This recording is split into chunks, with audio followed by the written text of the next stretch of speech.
Good morning. I don't know why I made that weird face. I am self-conscious of doing that. Starting it with looking like a jack-o'-lantern. I don't know. I just did it. Felt like the awkward thing to do. Good morning, everyone. It's Friday. We made it to Friday. We got here. Yay us. Yay us. I'm going to say good morning to the Alicia Pink. Whit's here. She wants to say hi to you guys too. I'm going to say hi to Whit. Hi, Whit. Over there. Look, you guys, I fell for that Pinterest ad. Have you seen these dog beds on Pinterest? I fell for it. I was on Pinterest. I was looking for things. I'm trying to do a playroom for Noah, and that dog bed kept popping up, and I looked at it 10 times, and I finally was like, all right, we're trying it for whitwit. Good morning to, there's a gardener in the backyard. It's okay. I didn't know he was coming either. That was alarming for all of us. I thought I was about to be murdered on livestream, but we're okay. It's okay. Look, she'll mess someone up. That's why she's here. This is who you want in your squad. Look at her. Look at her. She's like, what are you doing here, sir? Do we need to have a conversation? Are we good? That's what this is the look. We're good. Great. This is why you get the best girl, huh? Yeah, we're okay. Yes. Okay, sorry. Good morning to Maggie. Good morning to Jordan Does Things. Good morning to... I try and get people that I can tell what your name is. Good morning to the joys of homeschooling boys. You're homeschooling boys? I mean, we're kind of all homeschooling right now, but were you doing it before? Because saint status. Good morning, Lucy. Good morning, Dawn. Good morning, Jennifer. Good morning, Confidently Balanced, who says reading one of your books for the first time. That's so cool. Thank you for reading it. Am I still in the Austin area? Yes, I am. Hook 'em. Let's see. Good morning. Hello to everyone. Good morning.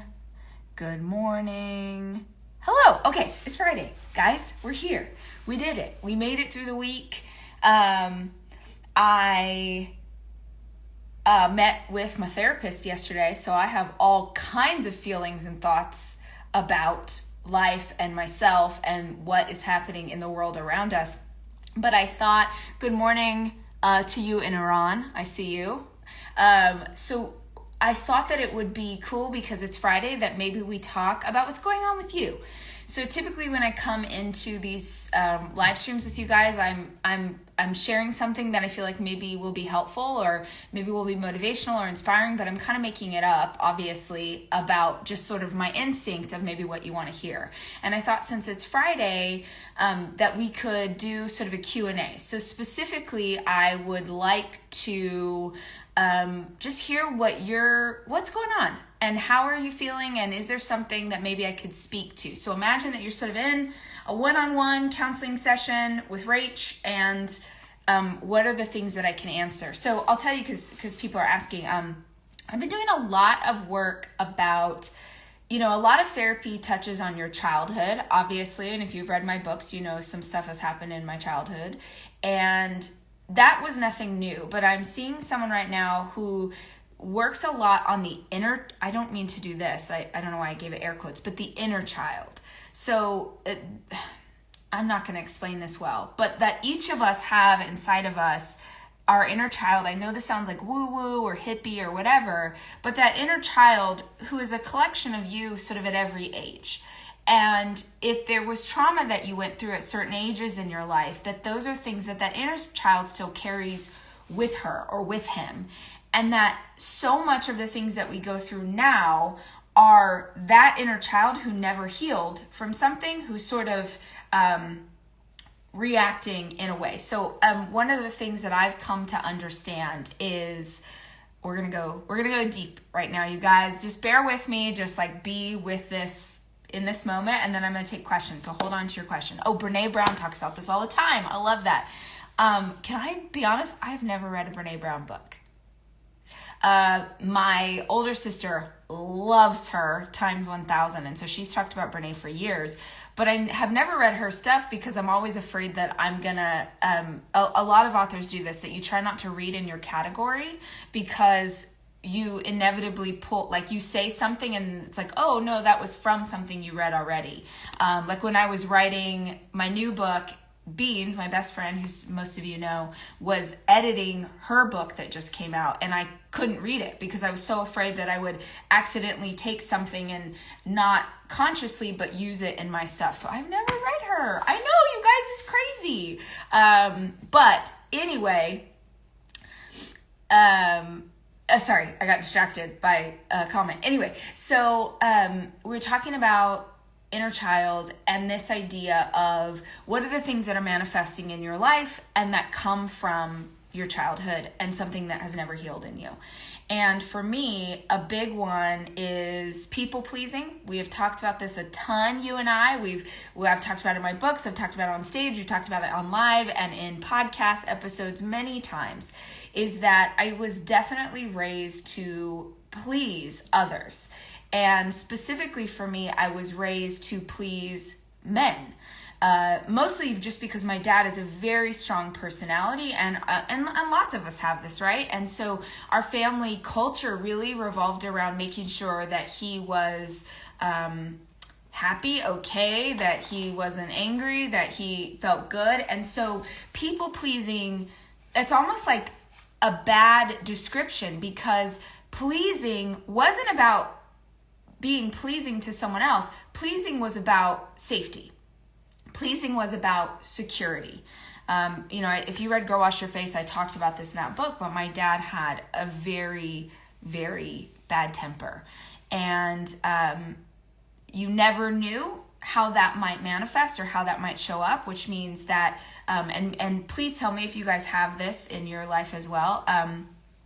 If you had a parent who had a temper, or maybe for some of you, if you had a parent who was an alcoholic, who was addicted, who was physically, emotionally, any kind of abusive, if you grew up in that, then you grew up where from one day to the next, you never knew what to expect. Does anyone know what I'm talking about? Will you give me a heart or a thumbs up if you know what I'm talking about? So if you don't know what to expect from one day to the next, then the pleasing becomes this thing of wanting to make sure, like if I can make everybody happy, raise your hand if you were the one who kept everybody happy in your family. Raise your hand if you were sort of the therapist to this one and the make that one feel okay. Like if you were that role in your family, if I can keep everyone happy, then I will be safe.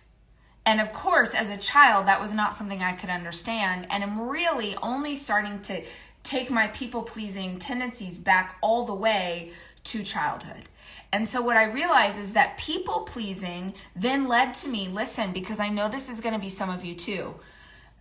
You maybe have heard me say before that a huge trigger for my anxiety is thinking that someone is mad at me, right? So it could be thinking that my dad was mad at me, thinking that my husband was mad at me, thinking that a stranger on the internet is mad at me, thinking that a person that cut me off in traffic is mad at me. It can be deeply triggering. It can give me an anxiety attack because I'm like, oh my gosh, I feel like someone's mad at me. And I did a ton of work on being able to analyze and unpack that. Okay, look, you were triggered here and this was the time and this what happened. But I've really started to understand. I've gone deeper. Well, why is anxiety being caused by a fear of someone being mad at you? Well, I'm afraid of someone being mad at me because I am deeply afraid of anger. Why are you afraid of anger? Because anger for me wasn't safe. Anger for me meant insecurity. Anger for me as a child meant something bad is about to happen and I don't know how to fix it. Anger for me is me, I'm out of control. So this was just like a big epiphany to me, because if you're triggered by something like that, then even things that don't strike you as anger can give you really negative feelings that are almost the same as if daddy's so upset that he punched a hole in the wall. The example that I use of this is in the work that I do, and maybe in the work that some of you do, you have people who say mean things about you on the internet.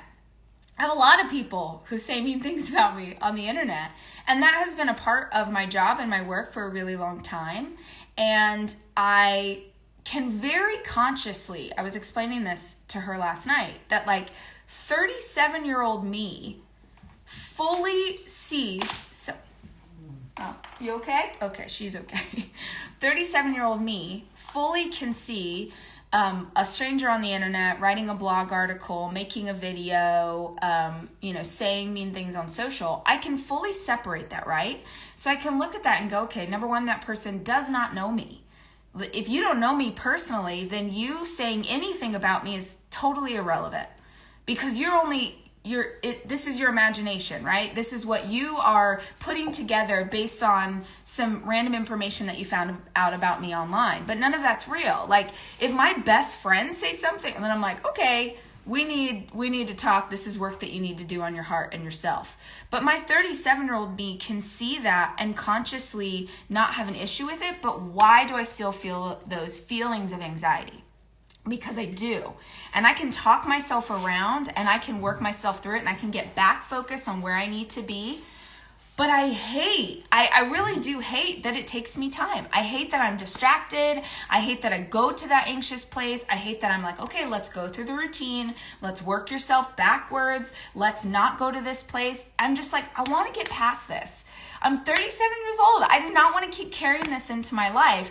So in order for me to get past something, listen, because you might have a different issue in your life, but in order for you to get past those anxious feelings, those negative feelings, the bitterness, the fear, like anything that's negatively affecting your life in that way, in order for you to get past it, you've got to fully understand why. And so I've been doing a lot of work on why. Yeah, I know the tricks and techniques. I've, taught them hopefully to you guys about how you get around those feelings, but I would really like to not get to that place in the first place. So I was like, okay, Rach, let's go further. Let's not just talk about why you're triggered, and let's not just talk about how to get around it. Let's understand, this is me coaching myself. I know I'm speaking in third person. Let's understand why. And I had this epiphany. Because someone saying something negative about me feels like someone being mad at me, feels like I am unsafe. And this really started to manifest for me when I got a staff. Please, thank you for those of you who are still listening to this very long explanation. When the staff started to grow at work, I have about 60 people on the team at work, and I'm very, very cognizant of 60 people with health insurance, 60 people with salaries, 60 people with families and car payments and groceries to buy. And so this really started to manifest in me as the team started to grow. Because back in the day when it was just me and people saying rude things, I was like, okay, whatever. It didn't trigger me in the way that it might today. And now I can understand the why. Because in some ways, this team of people, watch me be a therapist to myself, in some ways this team of people has become a family. Hey, Whit, no, sorry, don't do that. Let's not do that. I got new blinds, and I haven't figured out how to tie the strings up, so she's playing with them. So in some ways, this team at work has become my family, and I feel deeply responsible for making sure that these people are okay and taken care of. And when someone says something or creates something, I feel fear because I feel insecure. I don't know what's going to happen next. I don't know where this is going to go. I don't know how real that anger, I don't know. And so the inner child in me feels like I don't know what's about to happen next. And if I don't know what's about to happen next, how can I make sure that this team of people is safe? Because when someone says something or creates something about me, it is affecting of my business, and it is affecting of the brand, and the fears that it is affecting of this team of people. And let me just be very clear, there's no way to change that. right? I want to really be clear on this point.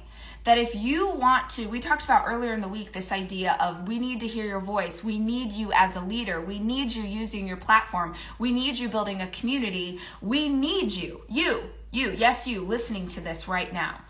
We need more women, especially, to step into and own their power and become leaders and become teachers and write the books and create the podcasts and stand on stage unapologetically and say, man, this is who I am. This is my story. This is what I know. And this is how I think it can help you too. We need that in the world. But if you are going to step into that space, you will 100,000,000% come up against opposition. You will. You absolutely will. And the bigger and the more attention that you get, or the better things do, the more opposition is going to come against you. In some places, because the person deeply disagrees with your viewpoint, and it's a free country, man. Disagree all day. In some cases, you're going to come up against it because the person wants to get attention by attacking your attention. That is just the reality. I make myself, like, every once in a while, I'll go look at some of the people I admire most online, and I'll just see the things that people are saying. Like, you guys, I know I talk about it too much, but like The Rock, Oprah, Michelle Obama, like people that I love and admire and think that they are doing incredible work. And if you go Google any of them right now, this second, there's someone who hates them and is making sure the internet knows. That is the reality of this situation.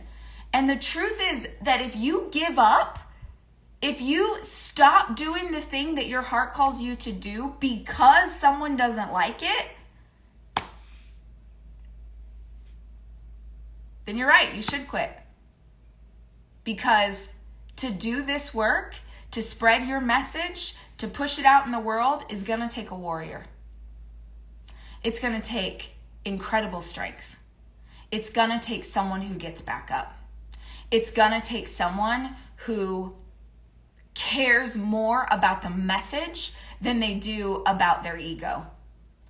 It's going to take someone who cares more about other people and putting it out there and sharing the word and being an example, and whatever that looks like to you, you've got to care more about that than you care about fans. You've got to care more about touching one life than you do about 1,000 people disliking you. That's where this has to come from. Because if you can't keep coming back to a why that's bigger than your own pride, you will never be able to keep going. So yeah, quit. Stop. Give up. Because this work, this is going to take work. This is going to take effort. This is going to take heart. This is going to take you getting the crap kicked out of you and then standing back up and going again. But I feel like one of the most important and powerful tools that you can have in your toolbox is to understand why you are feeling those negative feelings. And for me, understanding, this is not 37-year-old you. 37-year-old you is strong and powerful and capable and self-aware and leads from her heart. This is 6-year-old you. This is 8-year-old you. This is 12-year-old you getting bullied by the cool girls in school who feel like this is you from middle school who got called names or said, so that the second that happens to you as a 37-year-old, your childhood self is going to react and go, oh my gosh, stop doing that. Stop saying that. Or, I better make sure that they know. I better respond to this. I better put something together so that those girls know that I'm not who they say I am. You are not who anyone else says that you are. You know who you are right here. Nobody else gets to decide who you are. Nobody else, even if they believe it with everything in their being, that this is who you are, you don't get to say the definition of me. See, so many of you, listen to me, so many of you are taking the definition of yourself that someone else gave you. So many of you are living into who somebody else said you were. Somebody else told you that you were not enough. Somebody else told you that you weren't pretty enough, that you weren't thin enough, that you weren't smart enough, that you weren't strong enough. Someone else at some period in your life, or maybe many times, spoke those words into you and you listened. So many people said they called you this person and you were like, you're right. That is who I am. And by the way, that is so normal. It is human nature because we are nervous. We are unsure. When we're stepping into something new, we're insecure about what this means. And when you're already insecure about yourself and then someone speaks into the exact thing about you that you were worried about, oh, you got out of bed without permission. Whit, that is so not allowed. Come here. She's fired up too. Come here. Go to bed. Come on. Come on. I don't want downward dog. Thank you. Go to bed. Go to bed. No. Look at this punk. Come here. Come. Go to bed.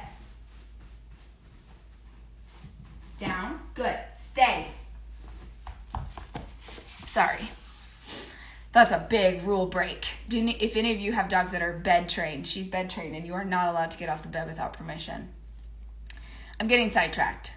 I just want to speak that into you. A lot of people, the world, the media, girls in middle school, your mother-in-law, your partner, maybe said something about you or implied something about you or told you that you were this or that or the other thing. But you get to choose. You get to decide. You get to live into that. You get to name yourself. You get to stand in your power. You get to speak with your own voice. One of the things we were talking about yesterday was, she asked me this question. She was like, asking me like, what kind of, she said, imagine yourself at age 6 or whatever.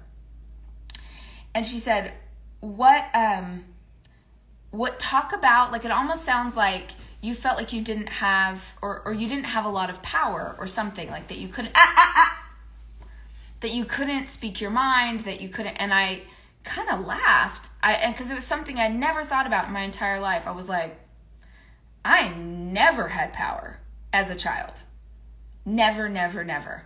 I don't think that most of us did, and I don't mean, I think that my children, and probably your kids, if you have kids today, I think, parents are so much more conscious of that than they were when we were growing up.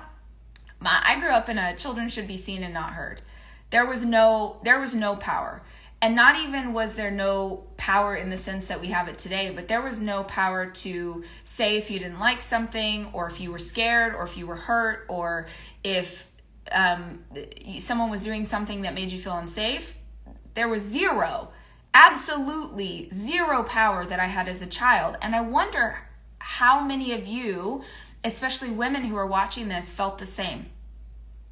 Because I'd never been conscious of it truly until last night, but I'm like, oh, I never had any power in my life until I was an adult. And I started reading books, and I started doing therapy, and I started working on personal development, and I wouldn't even have called it stepping into my power at all. But I can understand now that that's what it was.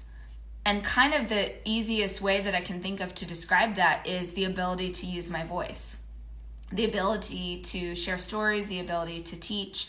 That is one of the greatest ways that I have known to feel like I am being truthful and honest with myself, is to say the truth, is to speak things even if other people don't like to hear them. And I think that I can really clearly see that stepping into, I know this sounds like so woo-woo, but stepping into my power really started as an adult, which means, and I mean like at 30, which means that I had about 30 years of learned behavior of being small, of being pleasing, of not saying anything that anyone else would have a problem with, I had about 30 years of that. And I feel like some of you maybe have experienced the same thing.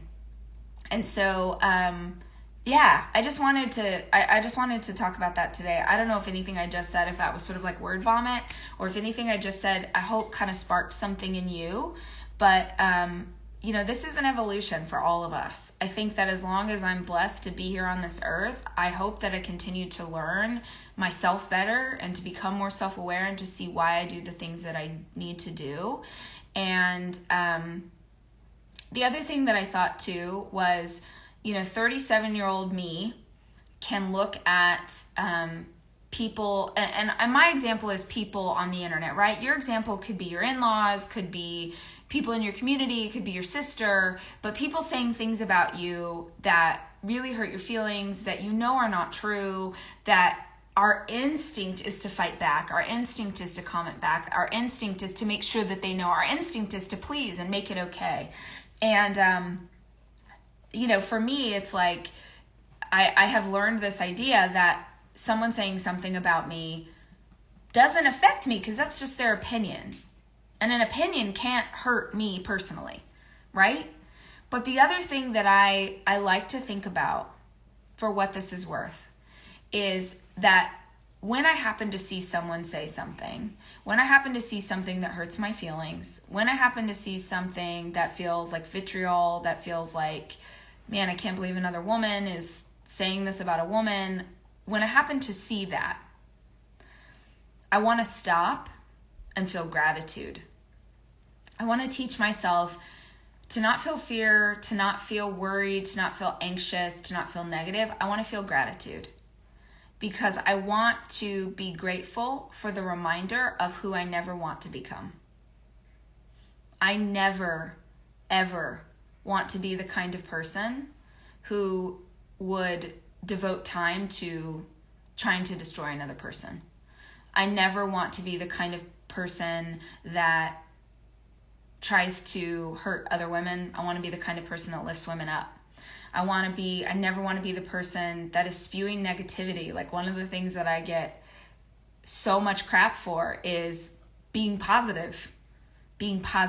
And I'm like, okay, if that's the thing that you don't like about me, cool, because we're probably never going to be friends because I am a very positive person. I don't know what just happened.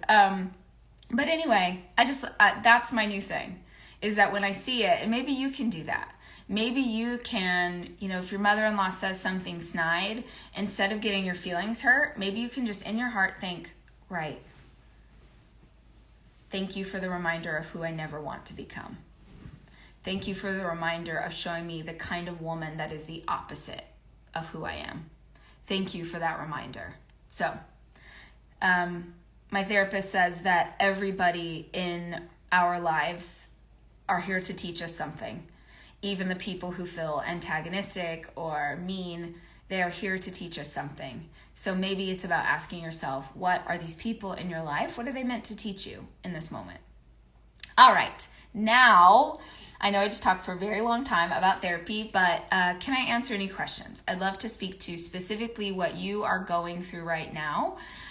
Something that you're struggling with. And I guess my intention here would be that maybe you ask a question that you feel like other people are also struggling with, so that it's more than just something specific to you, but something that maybe other people might get help from. Okay, let me read through these for a second.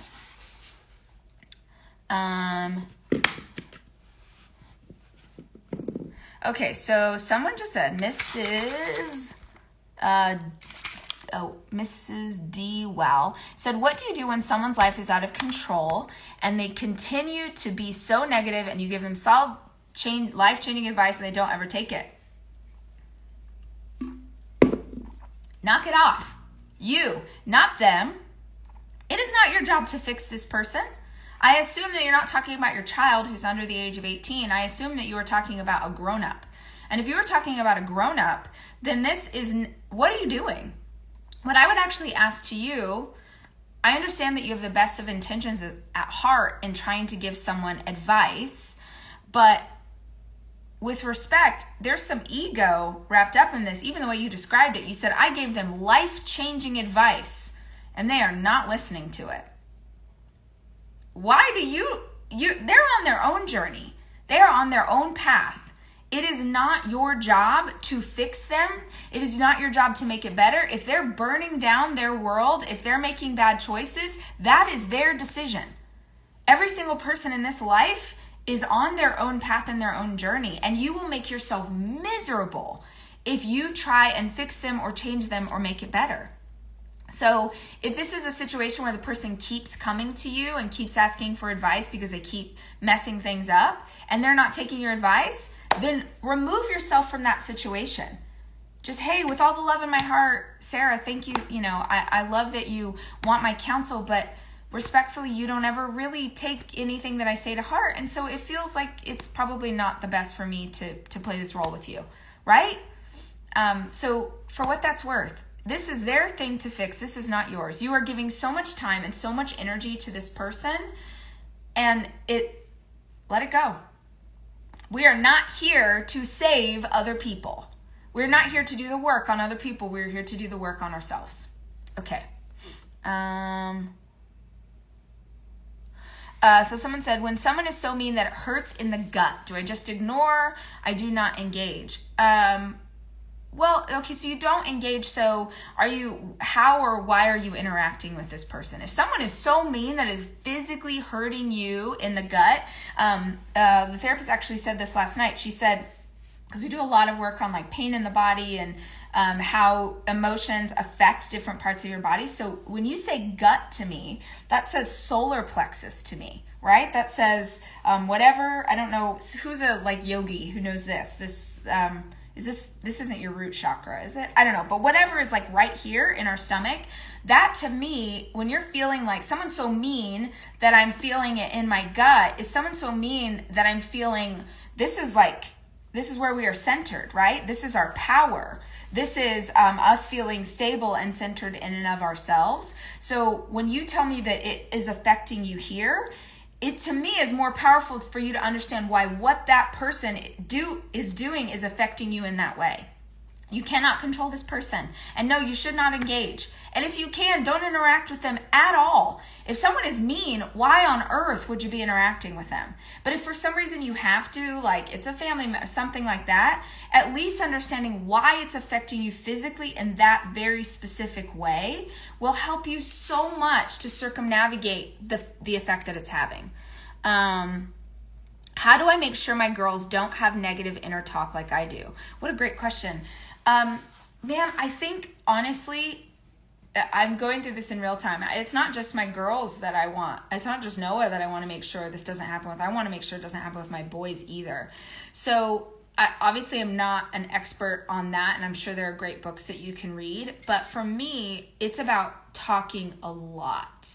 It's about talking a lot about how they're feeling, how did that affect you, and not in a way that feels like work, but just in a way, someone told me this years ago.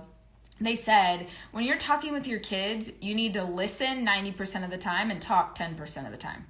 And sometimes that means that I ask a question, we kind of sit in silence, and it takes them a while to start to really reveal what's going on. But when they do, that's when I really get the information. I ask a lot of questions instead of giving a lot of advice. Okay, well, how did that make you feel? Okay, well, why did that make you feel this way? So I'm looking for opportunities that I can sort of speak in opposition of what that negative self-talk might be in the back of their mind. I think that as parents, we have to be very conscious. Hear me. We have to be very conscious about our kids and the way they look and what we say about that and what they see us do. I'm really conscious, not just with Noah, but with the boys too. I mean, if you ever see pictures of my kids, unless it's like a special occasion, who even knows what they're going to be wearing? They might be wearing pajamas. Their hair might not be brushed. Like, they might be looking crazy. And it's a really intentional choice on my part, unless it's like, we're going to a dinner, when we actually got to go to restaurants. We're going to a dinner, or it's, Christmas Eve service at church or whatever, that I'm not really focused on the way that they look or commenting on that, because in my childhood they were. If you were the preacher's kids, especially in a Pentecostal church, like our hair was perfect, our clothes were perfect. My mom would redo our hair 2 or 3 times in a day, really intricate braids and elaborate things, wanted to make sure that we always looked great. Life was a mess, but dang it if we didn't look like life was awesome. And I never want to give that to my kids. And so I think you have to be conscious, because most negative self-talk starts there. It starts with physical appearance. So you have to be conscious of the things that you say and do to them that instill those beliefs. And I think that you also have to be very conscious of the way that you treat yourself and how they see you treat yourself and how they see you talk about yourself. Even if you have to fake that confidence until you make it. I was doing an interview for Women's Health this week, and it was about how I eat. It's one of the features that they do. What do you eat? What's your nutrition? Whatever. And I was talking about eating with my kids and being really conscious of, I eat very clean. I feel so good when I'm eating really clean. But my approach, they were like, what's your approach to nutrition? And I said, well, my approach is I want to eat foods that bless my body. That's my approach.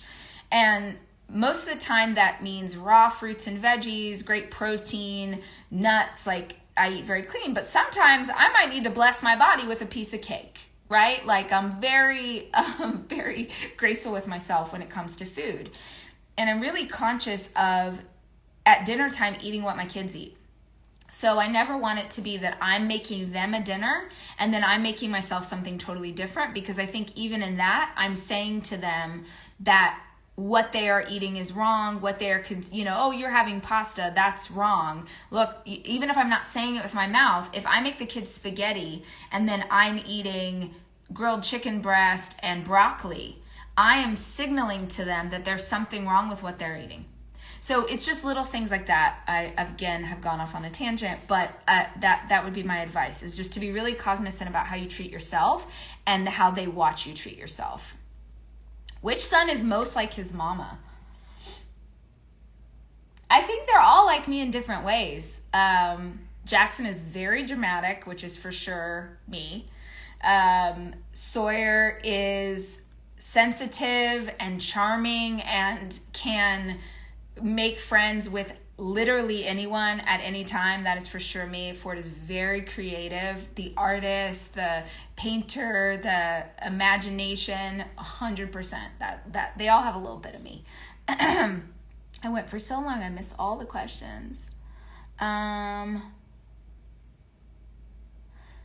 Okay, so how do I help my teen daughter see her true worth after being bullied for several years? Okay, again, I am positive that there are teachers and books on this, but here's my advice. If this was my situation, we become who we surround ourselves with. We become who we surround ourselves with. So if your daughter is not around women who are confident, women who don't give a crap what other people think about them, women who are standing in their power, women who are understanding their worth. This is the same for us as adults. You become who you surround yourself with. That means your friends, your teachers, your social media. So whatever you're consuming, that is who you will become. So if one of my kids was experiencing that, I would immediately be like, okay, do we need to get you in, I don't know if you guys read Untamed by Glennon. She talks about this, her wife, Abby, who's a really famous soccer player, their teenage daughter was struggling with stuff at school. And Glennon's approach was kind of like, I want to love her and hug her and talk to her, whatever. And Abby was like, let's get her in a soccer team. And Glennon, you should read it if you haven't, it's a great chapter. But she's freaked out and no, she doesn't play soccer and this is going to be too hard for her. And she's already emotionally, not feeling great. And so we don't want to do that. And Abby was like, we're getting her on a soccer team. And by being on that soccer team, she had to focus on something else besides what was going on at school. She had to train her body, which made her feel physically strong.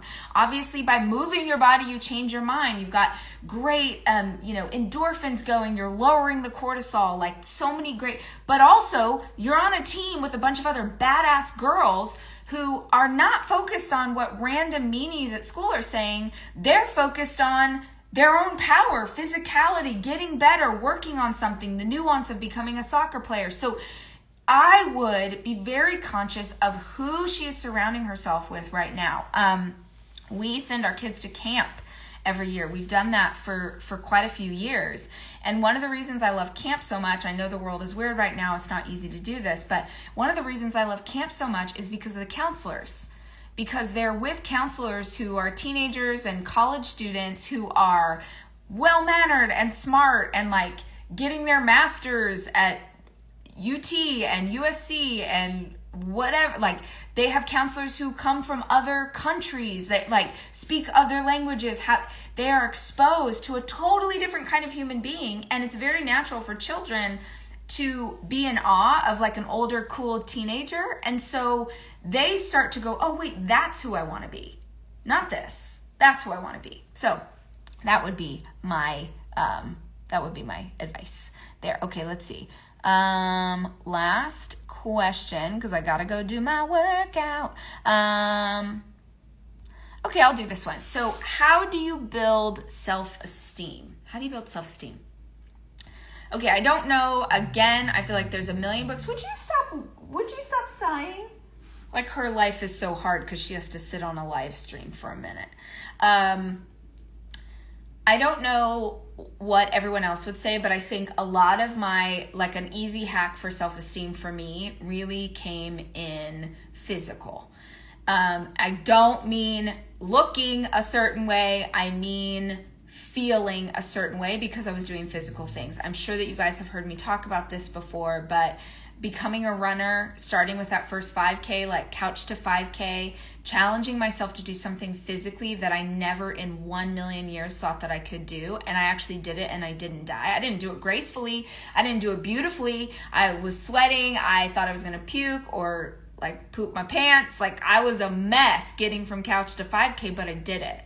And when I did that, I was so surprised at that I was like, oh, what else can I do? It's why I built an app. It's why I built an app. At the heart of that app is movement, moving your body every single day. It is not, I think you guys have figured this out. I'm not trying to be really even in the fitness space or the diet space. I don't like those terms. Challenging the community or speaking to you about moving your body has only ever been, because so many women have come to me with, I'm having anxiety attacks. I feel so stressed out. I don't have any me time. I have no self-esteem. I don't feel confident. And in every single one of those instances, my answer, maybe not someone else, but my answer to those problems was physical. Oh, go run. Go do an adult soccer team.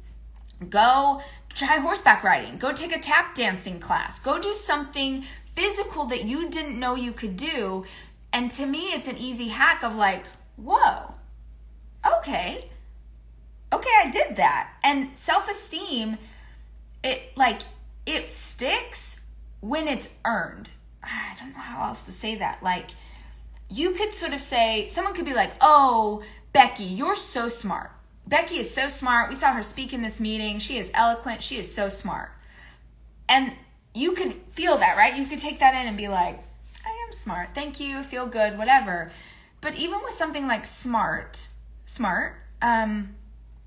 it's almost like someone else's perception of whether or not you are smart. But if you walk a mile and you couldn't walk a mile yesterday, there's no arguing that. That is this, or that is linear. That is yes or no. Did you do something physical you didn't think you could do? Yes. Okay. Then you get to stand in that. You earned that self-esteem. Nobody can take it away from you. I used to, when I first started writing, I wanted to be an author so bad. I had bracelets that had the word count of the first book I had written. I wore it on my wrist forever. It's like 83,711 or something. And I wore it because no matter if people loved that book or hated that book or everyone in publishing told me it was garbage, which they did, no matter what, I wrote 83,711 words. No matter what, I did that thing. I earned that. And so I get to take some self-esteem by standing in the power of something that I chose to do. So I am positive that there are great YouTube videos you can watch, podcasts, books you can listen to that would give you some ideas about this. But for me, that has been the biggest thing, is what are things that you can do that are, nobody can debate whether or not you did that thing. No, you did it. And so you need to honor the power of having done that. All right. Okay. I've gone off on a tangent. Someone just said, I hope you write a third girl book. I think you mean like Girl Wash Your Face, Girl Stop Apologizing. I already did. In fact, Girl, What the Health, which was all about our relationship with our bodies and the way that we're taught to think, and how to sort of reclaim that power and, be grateful for whatever you've got in this body.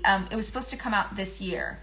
And I really wanted to write something that was about what we're all going through. I really wanted to write something that was about how to come out of crisis, and like the crisis that we've experienced as a global society, right, with the pandemic. And so I wrote Didn't See That Coming, which is about when you don't see hardship coming, when you don't see loss coming, when you don't see the divorce coming, when you don't see pain coming, and then it comes and it knocks, it's like getting sucker punched, knocks the wind out of your sails, and you don't really know how to come back. And so I wrote that book during quarantine, and that's the one that comes out in September. But don't worry, next year you'll see the next girl, book coming at you. All right, you guys, love you so much. I hope you have a fantastic weekend. I'm gonna head out and do my movement for today so I can check it off in the app.